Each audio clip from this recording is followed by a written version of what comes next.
دھوئیں سے سجاتے ہیں. اب کیا ہے؟ رمضان کا مہینہ آ رہا ہے، رمضان کا مہینہ آ رہا ہے. میرے گناہگار بندے توبہ کر کے رمضان میں داخل ہوں گے اور پھر اس کے اندر رحمت کو پائیں گے، مغفرت کو پائیں گے.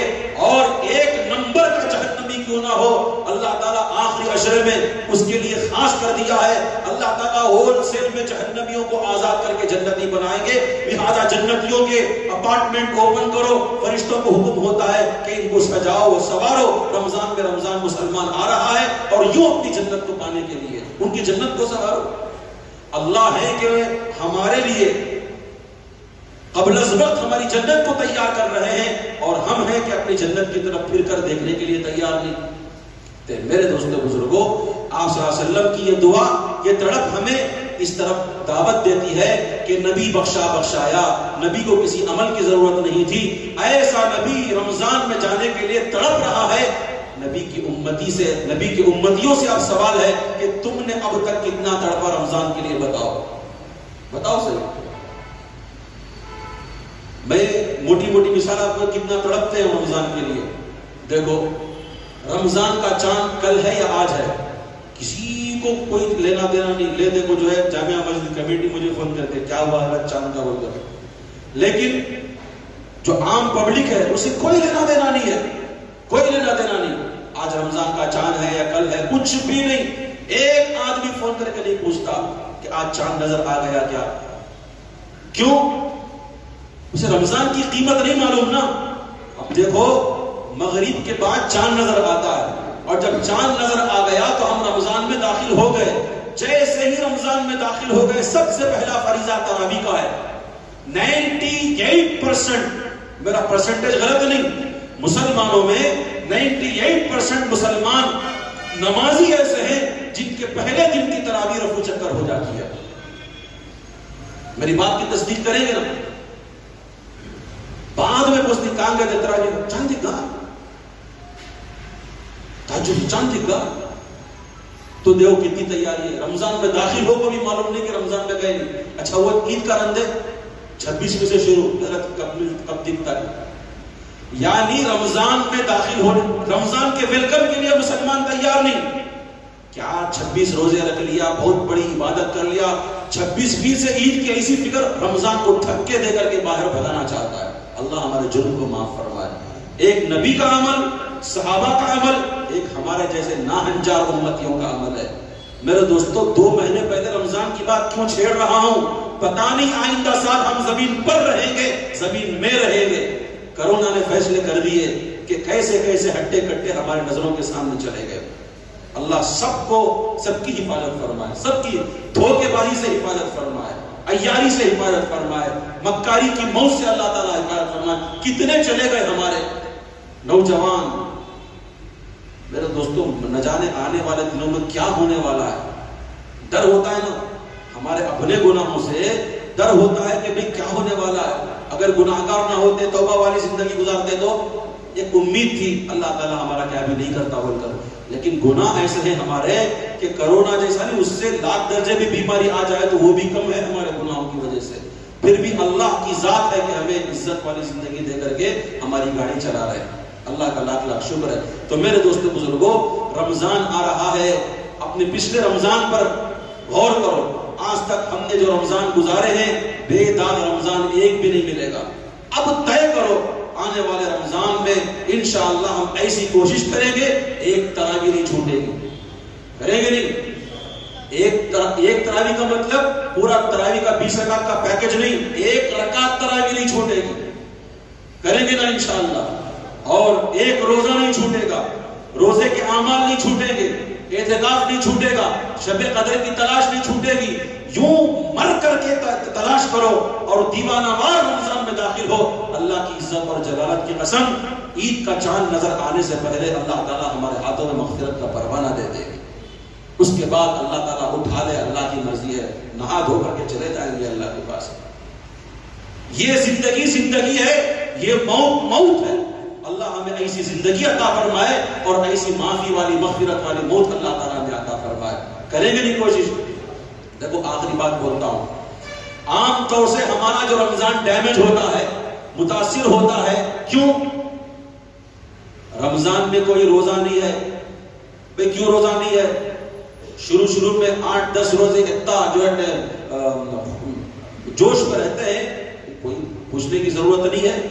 لیکن 8 روزہ کے بعد 10 روزہ کے بعد پتہ نہیں کہاں، جیسے لکڑی کو دیمک کھا کر کے ختم کر دیتی نہیں، ویسا خواہشات کا پتہ نہیں دنیا کی محبت کا دیمک مسلیوں کو نمازوں کی صفوں سے ختم کر دیتا ہے، روزوں کی صفوں سے. جیسے جیسے 20 رمضان آتے ہیں رمضان کا خاتمہ ختم ہو گیا. تو میرے دوستو، رمضان میں جو آدمی روزہ نہیں رکھتا نا، چاہے نوجوان ہو ہٹا کٹا، اسے پوچھو بھی کیوں روزہ نہیں؟ کیا کروں، اپریل کی گرمی ہے، سخت کام ہے، دھوپ میں کامنا ہے، رابنا ہے تو چابنا ہے، موٹی زبان میں بھی رابطے ہیں تو چاپتے ہیں، ورنہ کیا کریں گے؟ رمضان میں روزہ رہ کر اپریل کی دھوپ میں جا کر موٹے ڈھوئیں، یہ ناممکن ہے. ٹھیک ہے، آپ کی بات مانتے ہیں. رمضان میں روزہ رکھ کر تپتی ہوئی تپتی ہوئی دھوپ کے اندر، چلچلاتی دھوپ کے اندر میں جا کر جو ہے بلڈنگ میں چڑھ کر کے مجھے کام کرنا پڑتا ہے، اس لیے کمانا بھی تو ضروری ہے، اس لیے روزہ نہیں رکھتا. اب دیکھو، نبی نے رجب کا چاند دیکھ کر رمضان میں داخل ہونے کی تڑپ اور طلب ظاہر کر کے اپنی امتیوں کو ایک سائلنٹ میسج دیا ہے. کیا میسج ہے؟ اچھا، رمضان کا روزہ اس لیے تو نہیں رکھتا، اس لیے کہ تو جو ہے دھوپ میں کام کرنا پڑتا ہے. لیبر طبقہ نہیں، لیبر طبقہ، اس کی بات کر رہا ہوں. آپ عام طور سے نوجوان بھی ہے لیکن روزہ نہیں رکھتا، کیوں؟ یہ بہانہ. میں آپ سے گزارش کرتا ہوں، اس مجلس کے اندر اگر کوئی لیبر طبقہ، لیبر کلاس طبقہ ہو، وہ سنے، آج سے کوشش کرے. ٹھیک ہے، آپ کو دھوپ میں چل کر کے کام کرنا پڑے گا، جس کی وجہ سے آپ روزہ چھوڑ رہے ہیں. اگر ہمت کر کے رہو نا تو ایسے روزے میں اور مزہ آتا ہے، ایسے روزے میں اور مزہ آتا ہے. تو میرے دوستو، ان کے لیے گزارش ہے کہ ابھی سے شروع کرو، تیاری شروع کرو. کیا ہے؟ آج سے تم اوور ٹائم کرنا شروع کرو. ٹھیک ہے، تمہارا کام سختی کا ہے، گرمی کا ہے، ہو نہیں سکتا، روزہ سنبھال نہیں سکتے.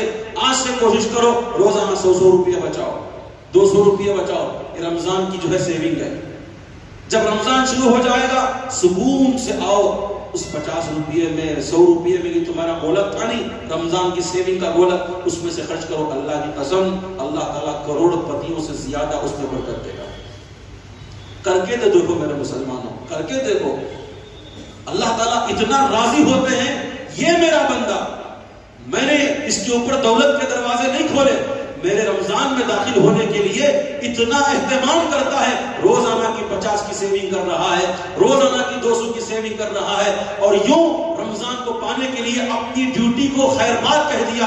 اللہ تعالیٰ، اللہ کی قسم، اللہ کی ذات سے امید ہے میرے دوستو، اللہ چاہیں گے تو دولت کے دروازے ایسے آدمی پر کھول دیں گے. کہاں گیا ہمارے اوپر اللہ کے اوپر ہمارا یقین؟ یہ کرنا ہے، کریں گے نہیں انشاءاللہ. جو لیبر کلاس طبقہ ہے وہ کیا کرے گا؟ آج سے اوور ٹائم کرے گا، 100-200 بچائے گا، تاکہ رمضان میں بہانہ نہ ملے. کیا کروں، روزہ رہ کر دھوپ میں کام کرنے ہوتا نہیں، وہ تمہارا بہانہ نہیں چلے گا. ابھی سے تیاری کرو. ٹھیک ہے. اچھا، دوسرا طبقہ ہے جو روزہ نہیں رکھتا. پوچھو تو کہتا ہے کہ شوگر ہے، بی پی ہے، گیس ہے. ڈاکٹر صاحب بولے کہ روزہ نہیں رہنا میرے کو. ڈاکٹر صاحب، مفتی صاحب ان کی جو ہے نظر میں. اچھا، دعوت میں بیٹھے ہیں، میٹھا کھا رہے ہیں. انکل آپ کو شوگر ہے؟ ابھی نہیں کھانے تو ڈاکٹر صاحب ہی نا. میٹھا کھانے میں ڈاکٹر کو بھروسہ، وہاں بھی ڈاکٹر کو ڈالتا ہے، یہاں بھی ڈاکٹر کو ڈالتا ہے. اور رمضان کا روزہ رکھنے میں نہیں، دعوت میں میٹھا کھا رہا ہو، جامن کھا رہا ہے تو یہ تیری شوگر جو ہے ہی ہے. لیکن کیا کر رہا ہے؟ ڈاکٹر صاحب ہی ہمارے وہ بہت اچھا علاج کرتے ہیں. میں آپ سے کہتا ہوں، آپ کی اگر یہ بیماری ہے، روزے سے روک رہی، کیوں اتنا یقین اللہ پر نہیں ہوتا؟ صحت دینے والی ذات اللہ کی، بیماری دینے والی ذات اللہ کی. یہ یقین کامل کے ساتھ روزہ رہو نا. شوگر دینے والا اللہ اور بیماری دینے والا اللہ، صحت لینے والا اللہ. روزہ رکھوں گا، جو ہو جائے سو ہو جائے. کہاں گیا ایمان؟ مٹھے کی خواہش میں ڈاکٹر پر الزام ڈھلانا معلوم، ڈاکٹر کے اوپر کانفیڈنس رکھنا معلوم. روزہ رکھنے کے لیے، ایسے رمضان کے لیے جو رمضان پانے کے لیے نبی 2 مہینے پہلے تڑپے، اس کے اندر داخل ہونے کے لیے امتیوں کا اپنے رمضان کے ساتھ میرے دوستو یہ ماحول چلتا ہے. تو جو بیمار ہیں ابھی سے ڈاکٹر کو کنسلٹ کریں. میری جو بھی بیماری ہے جس کی وجہ سے میں روزہ نہیں رکھتا وہ کیا کرے؟ ڈاکٹر سے ڈاکٹر صاحب آپ کے مشورے کے مطابق مجھے 3 وقت کھانا ضروری ہے ورنہ میری بی پی کا مسئلہ ہے، شوگر کا مسئلہ ہے، آپ مجھے کچھ ایسا دے دے۔ رمضان آ رہا ہے، میرے نبی نے تڑپ ظاہر کی ہے، نبی تڑپے ہیں رمضان کے لیے، میں غلام ان کا کیوں نہ تڑپوں؟ میں بھی داخل ہونا چاہتا ہوں۔ بیماری اللہ کے ہاتھ میں ہے، صحت اللہ کے ہاتھ میں ہے، کچھ ایسی مجھے آپ جو ہے دوا دیجئے تاکہ میں 2 مہینے پہلے سے پرہیز کر کے اپنے شوگر کو کنٹرول کر لوں، بی پی کو کنٹرول کر لوں، اور آپ ایسی دوا دو تاکہ میں سحری کر لوں اور افطاری کر لوں۔ مل جائے گا بھئی؟ آپ کو تڑپا کر جو ہے کرونا کی ویکسین مل گئی تو بھئی شوگر کی دوا نہیں ملے گی؟ آپ کو نہیں ملے گی کیا؟ مل جائے گی۔ اٹھ باندھ کمر کیا ڈرتا ہے، پھر دیکھ خدا کیا کرتا ہے۔ کمر باندھتا ہی نہیں تو پھر کہاں سے ملے گی؟ میرے دوستو، روزے کے اندر جہاں روحانی قوت ہے نا، جسمانی بھی قوت ہے۔ اللہ تعالیٰ نے ایک مرتبہ یقین کامل کے ساتھ آگے بڑھو، پھر دیکھو اللہ تعالیٰ رمضان سے پہلے ہمیں ولی بنا دیتا ہے۔ ایک بزرگ تھے ہمارے مدرسے مسیح الامت میں، سمیر بھی جب پڑھتے تھے وہاں، ان کا نام بھی میں بول رہا ہوں، بڑی عمر کے تھے۔ وہ ایک مرتبہ میں جمعہ میں یہی بیان دیا، میرا جو ہے رجب کے مہینے میں یہی بیان چلتا ہے، جب سے میں خطبہ دے رہا ہوں رجب میں یہی لوگوں سے اپیل کرتا ہوں تاکہ ان کا رمضان بن جائے۔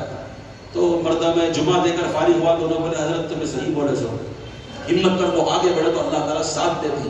میں نے پوچھا کیسا؟ کہا کہ میرا ہارٹ کا آپریشن تھا، اتنی لمبی داڑھی تھی ان کی، ہارٹ کا آپریشن تھا اور آپریشن تھیٹر میں لے کر کے گئے، ڈاکٹر وسترا لے کر کے آیا۔ کیا لے کر آیا؟ شیونگ مشین، 7 o'clock، روز 7 o'clock ہونا نہیں، وہ لے کر آیا۔ تو میں نے کہا یہ کس لیے؟ بھئی تمہارا ہارٹ کا آپریشن ہے، داڑھی مڈانا پڑے گا۔ کہا کہ مرتے مر جاؤں نبی کا چہرہ نہیں ختم کروں گا۔ لاکھ ڈاکٹروں نے سمجھایا ہارٹ ہونے دو، یہ دل ہے ہی اللہ کے لیے، اللہ کے لیے فنا ہو جائے تو پھر کیا نقصان ہے؟ دل ہے ہی نبی کی محبت کے لیے، اگر اس حال میں مر جاؤں قبر میں آ کر نبی مجھے کہیں گے کہ میرا امتی ہے، میرا غلام ہے، سونے دو، اسے بیڑا پار ہو گیا۔ اور بہت کچھ کوشش کرنے کے بعد انہوں نے فارغ پسند کر دیا۔ اگر اس داڑھی کے بال کی وجہ سے کچھ تمہارا آپریشن سکسیس نہیں ہوا تو ذمہ دار کون؟ مرنے کے لیے تیار ہوں۔ دستخط کیے، انہوں نے کہا کہ حضرت آپریشن ہو کر 15 سال ہوئے، آج تک زندہ ہوں، آج تک زندہ ہوں۔ میرے دوستو، یہ واقعہ ہمیں آج انتقال ہو گئے، اللہ تعالیٰ ان کی قبر کو نور سے منور کرے۔ بہت چاہنے والے تھے، نوجوانوں، بیماروں، سب کے لیے کچھ نہ کچھ اللہ دروازہ کھول دے گا۔ ذرا بڑھ کر کے تو دیکھو، کریں گے نا انشاءاللہ رمضان کی تیاری، آج سے کریں گے نا انشاءاللہ۔ تو میں آپ سے عرض کرتا ہوں کہ رمضان سے پہلے رمضان کی تیاری کرو، یہ بھی سنت ہے۔ آپ صلی اللہ علیہ وسلم نے پوچھا تم نے کیا تیاری کی ہے؟ کیا تم نے جو ہے تم اپنے آپ کو تیار کر کیے ہو جس کا تم استقبال کر رہے ہو؟ لوگ نہیں سمجھ پائے کہ کیا تیاری، کس کے ویلکم کی بات کر رہے ہیں۔ پھر آپ صلی اللہ علیہ وسلم نے فرمایا رمضان کی باتیں، یہ رمضان آ رہا ہے، اس کے لیے تیاری کرو۔ میرے دوستو، یہ رجب کا مہینہ عام طور سے کہتے ہیں یہ جو ہے بیج بونے کا مہینہ ہے۔ رمضان، یہ رجب کا مہینہ بیج بونے کا مہینہ ہے، اور بیج بونا سمجھتے ہیں سیڈنگ کا مہینہ، اور شعبان کا مہینہ بوئے ہوئے بیج کو پانی دینے کا مہینہ ہے، رمضان کا مہینہ اجر کو کاٹنے کا مہینہ ہے۔ اب جو آدمی بیج بوتا نہیں اپنی کھیتی میں، کیا خاک فصل کاٹے گا بتاؤ؟ اس لیے رجب کا مہینہ ہے، کھیتیوں میں بیج جیسے بوتے ہیں اپنے آپ کے بیج اس کے اندر بو، پھر شعبان میں اور ایسی تیاری کرو، اسے سینچو پانی سے، پھر رمضان میں اجر کی فصلیں کاٹو۔ کر لیں گے انشاءاللہ۔ اللہ تعالیٰ ہمیں بھی رمضان کی تیاری کی توفیق عطا فرمائے۔ اللہ تعالیٰ آج تک ہماری جتنے بھی رمضان گزرے ہیں، ہمیں یقین ہے کہ ہم نے کچھ نہیں کیا، کم سے کم آنے والے رمضان میں ہم ایسا رمضان گزارے کہ ہمارا آنے والا رمضان پچھلے تمام رمضانوں پر بھاری پڑ جائے۔ اللہ تعالیٰ ہمیں اس کی توفیق عطا فرمائے۔ آمین وآخر دعوانا۔ محترم حضرات، الحمدللہ شہر میسور سے حافظ و قاری حضرت مولانا ارشد صاحب دامت برکاتہم ہمارے اس جمعہ کے دن